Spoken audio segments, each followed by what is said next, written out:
Toch estamos rato nos papel over de gasto na de nosso país, que também está parte importante de lo qual que nós está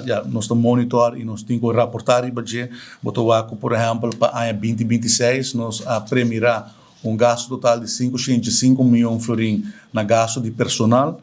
e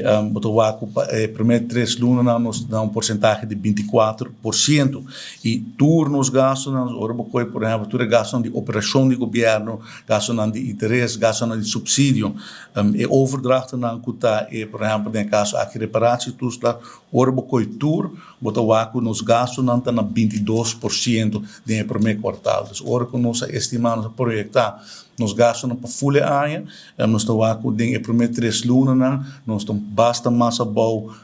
com o qual o guardo projetar, de que está desenvolvimento positivo, sobre nós mestre percurar para o gasto do governo, que é da bom controle também, e é bom fora de cumprir com a lei, naturalmente, de tipo de reportagem,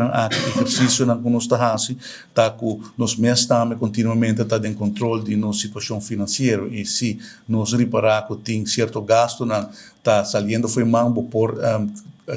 no momento adequado e não hora que sabe vira problema estrutural. Então, passei esse tipo de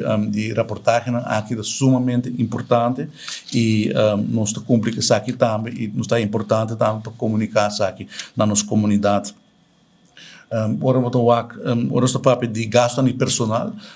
bom de lei atual de supervisão financeira, nós temos regra com 10% de nossa economia, 10% de nosso GDP maximal mag worden gastar na gasto de personal.